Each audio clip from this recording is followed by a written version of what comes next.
ఒక ఐడియా జీవితాన్నే మారుస్తుంది అనేది జనరల్‌గా ఒక యాడ్. ఒక మొబైల్ ఫోన్ సంబంధించిన కంపెనీకి సంబంధించిన యాడ్. ఒక ఐడియా జీవితాన్నే మార్చుతుంది అని. ఇప్పుడు తాజాగా మావోయిస్టు పార్టీలో జరుగుతున్న పరిణామాల వెనుక ఒక లేఖ కారణమని ప్రచారం జరుగుతుంది. ఈ లేఖ ఎవరు రాశారంటే గత ఏడాది 2024 సెప్టెంబర్‌లో మహారాష్ట్ర ముఖ్యమంత్రి దేవేంద్ర ఫడ్నవీస్ ముందు లొంగిపోయిన మావోయిస్ట్ మావోయిస్ట్ పార్టీ నాయకుడు అనిల్, ఆయన భార్య అంజు. వీళ్ళిద్దరూ ఒక లేఖ రాశారు. అనిల్ ఒక లేఖ రాశాడు. ఎవరికి రాశాడు?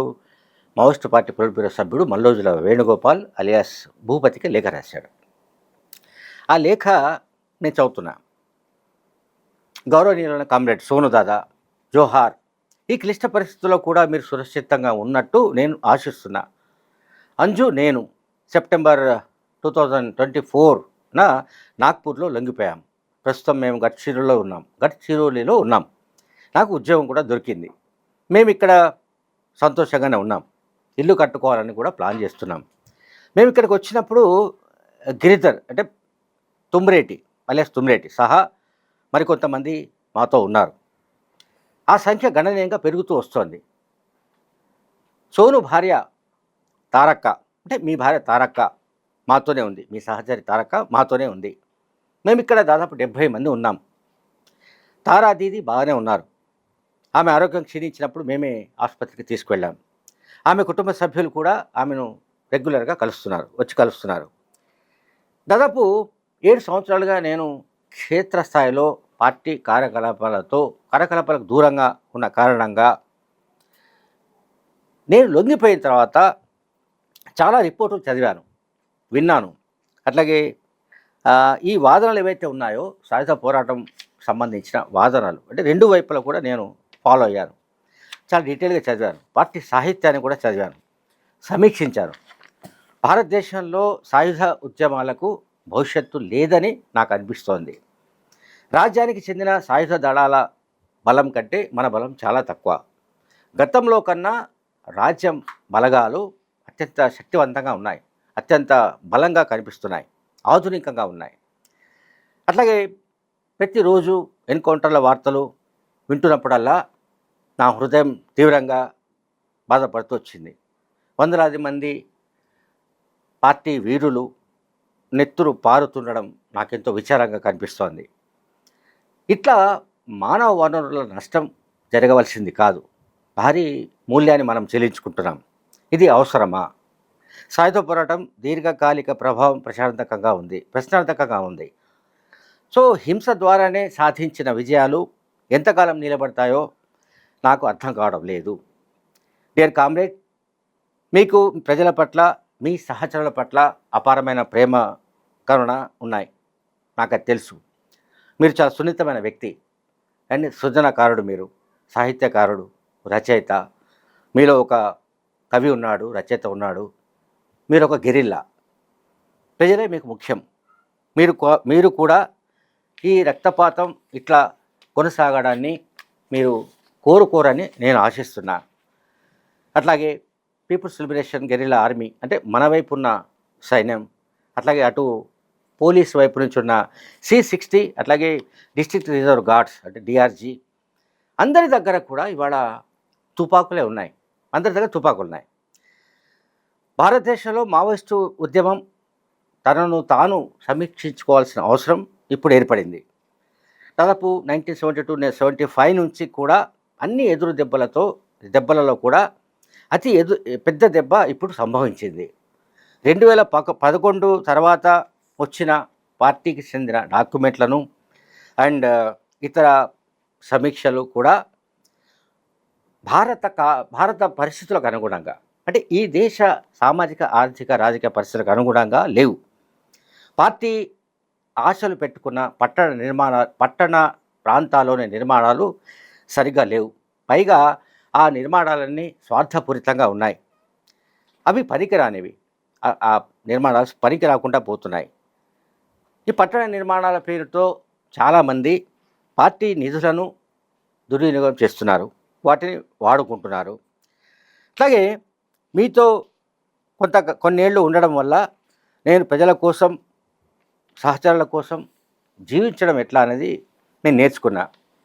అట్లాగే మీ బాధ్యతల కారణంగా ఒక కథ కానీ, ఒక పుస్తకం కానీ మీరు రాసి ఎంత కాలమైంది? ఎన్ని సంవత్సరాలు అయి ఉండొచ్చు? ఇప్పుడు రాసే సమయం వచ్చింది. మీరు రాయండి. మీరు ప్రజల కోసం జీవించాలి. మీరు కూడా మాతో ఉండాలని కోరుకుంటున్నాం. సున్నితమైన మీలాంటి మేధావి చనిపోకూడదని మేము ఆశిస్తున్నాం. ప్రజల కోసం కన్నా కళలు ఏవైతే ఉన్నాయో అవి రాజ్యాంగం ప్రకారం, రాజ్యాంగ మార్గాల ద్వారా కూడా నెరవేర్చుకోవచ్చు. అట్లాగే సాయుధ ఉద్యమాన్ని విడిచిపెట్టి ప్రధాన స్రవంతిలో చేరాలని నా అభ్యర్థన, నా విజ్ఞప్తి అంటూ ఈ లేఖను అనిల్ రాశాడు. ఇంతకు చెప్పాను కదా, అనిల్, అంజు వీళ్ళిద్దరూ 2024 సెప్టెంబర్లో మహారాష్ట్ర ప్రభుత్వం ముందు లొంగిపోయారు. సో ఆ తర్వాత అంటే వాళ్ళు అంతకుముందు ఛత్తీస్గఢ్లో, మహారాష్ట్రలో, ఒడిశా ప్రాంతాల్లో పనిచేసిన కారణంగా వాళ్లకు మలోజుల వేణుగోపాల్తో, తక్కెలపల్లి వాసుదేవరావుతో వీళ్ళందరితో కూడా వాళ్ళకు సంబంధాలు ఉన్నాయి. ఈ సంబంధాల నేపథ్యంలోనే ఈ ఉత్తర ప్రత్యుత్తరాలు జరుగుతూ ఉన్నట్లుగా మనకు కనిపిస్తోంది. ఇది అనిల్ మలోజుల వేణుగోపాల్కు లేఖ రాయడం, ఆ లేఖ ఆయనను చాలా ఇన్స్పైర్ చేసినట్టుగా కూడా మహారాష్ట్ర ప్రభుత్వ వర్గాలు తెలియజేస్తున్నాయి. మహారాష్ట్ర ప్రభుత్వ వర్గాలు తెలియజేస్తున్న దాని ప్రకారం వీళ్ళిద్దరూ ఈ మొత్తం లొంగుబాటు ప్రక్రియలో కీలకమైన పని చేసినట్లుగా ప్రభుత్వ వర్గాలు చెప్తున్నాయి, మహారాష్ట్ర ప్రభుత్వ వర్గాలు. అట్లాగే అంటే మాజీ మావోయిస్టు అనిల్ లేఖ ఈ మొత్తం ఈ లొంగుబాటు ప్రక్రియ అంటే దాదాపు 300 మందికి పైగా లొంగిపోయిన సంగతులు మనకు తెలుసు. సో అండ్ ఆయుధాలతో సహా లొంగిపోయిన ప్రక్రియ వెనుక అనిల్ లేఖ చాలా ప్రభావం చూపినట్టు, మలోజుల వేణును ప్రభావితం చేసినట్లు పోలీసు వర్గాలు తెలియజేస్తున్నాయి. దీన్ని సీనియర్ అధికారులు కూడా కొంతమంది ధృవీకరించారు. అనిల్ కనుక లేఖలు రాసి అట్లాగే ఉత్తర ప్రత్యుత్తరాలు జరపకపోయి ఉంటే బహుశా మలోజుల వేణు లొంగిపోయేవాడు కాదేమో, మలోజుల వేణు ఇంకో రకంగా ఈ రకమైన ఒక నిర్ణయాన్ని, జనజీవన స్రవంతిలో వచ్చే నిర్ణయాన్ని తీసుకునేవాడు కాదేమోనని కూడా వాళ్ళు చెప్తున్నారు. ఎవరు? మహారాష్ట్ర పోలీసు వర్గాలు చెప్తున్నారు.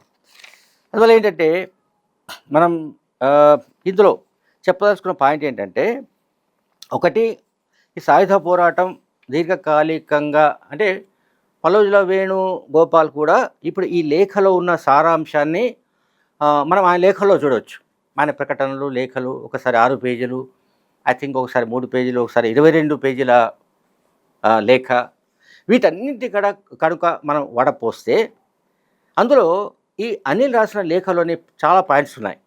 ప్రధానంగా దీర్ఘకాలిక సాయుధ పోరాట పంథ ఏదైతే మనం కొనసాగిస్తున్నామో ఇది లాంగ్ రన్లో సక్సెస్ కాదు అనేది మనకున్న అనుభవాల ద్వారా తెలుస్తోంది అనే పాయింట్స్ అన్నీ కూడా సోను రాసిన లేఖల్లో, మలోజుల వేణు విడుదల చేసిన ప్రకటనలో మనకు కనిపిస్తున్నాయి.